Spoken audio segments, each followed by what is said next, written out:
পাকিস্তান তাদের গোয়াদার বন্দরের কাছে পাসনি বন্দর আমেরিকাকে অফার করেছে এই বন্দরের নির্মাণ, পরিচালনা ও ব্যবহারের অধিকার সহ। এখানে পাকিস্তানের প্রধান লক্ষ্য হচ্ছে যে পাকিস্তানের মধ্যে আমেরিকার বিনিয়োগকে বৃদ্ধি করা, রেয়ার আর্থ ম্যাটেরিয়ালসের প্রবেশাধিকার দেওয়া এবং আরব সাগরের মধ্যে কৌশলগত প্রভাব সৃষ্টি করা।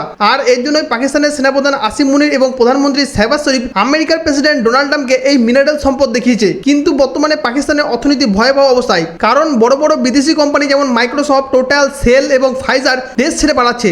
2025 সালে মাইক্রোসফট 25 বছর পর তাদের অপারেশনকে বন্ধ করে দিয়েছে, কারণ পাকিস্তানের মধ্যে দরিদ্রতা দ্রুত বাড়ছে, মধ্যবিত্ত শ্রেণী ধ্বংস হয়ে যাচ্ছে এবং পাকিস্তানের ইনফ্লেশন 20% ছাড়িয়েছে, যেটা ওয়ার্ল্ড ব্যাংকের তথ্য অনুসারে পাকিস্তান একটা অর্থনৈতিকভাবে সংকটের মধ্যে পড়ে আছে। কিন্তু অন্যদিকে আমরা যদি ভারতকে দেখি, ভারতের মধ্যে দরিদ্রতার হার 27% থেকে কমে এখন 5.3% নেমে এসেছে। এমনকি ভারতের জিডিপিও বাড়ছে। কিন্তু ভারতের মধ্যে যে ফ্রিবিস কালচার, এটা ভারতকে একটা ধ্বংসের দিকে নিয়ে যাচ্ছে। তবে এখানে পাকিস্তান মনে করছে যে ট্রাম্পকে যদি এই বন্দরটা বা জমিটাকে বিক্রি করে দেওয়া হয় তাহলে তাদের অর্থনীতি ঘুরে যাবে। বাস্তবে কিন্তু এই তাৎক্ষণিক পরিবর্তন কখনোই সম্ভব নয়, বরং আমেরিকার মধ্যে প্রভাব বাড়লে পাকিস্তানের কলোনাইজেশনের আশঙ্কা সৃষ্টি হবে, যেটা ভারতের কৌশলগত সুবিধাকে আরও বাড়াতে সাহায্য করবে।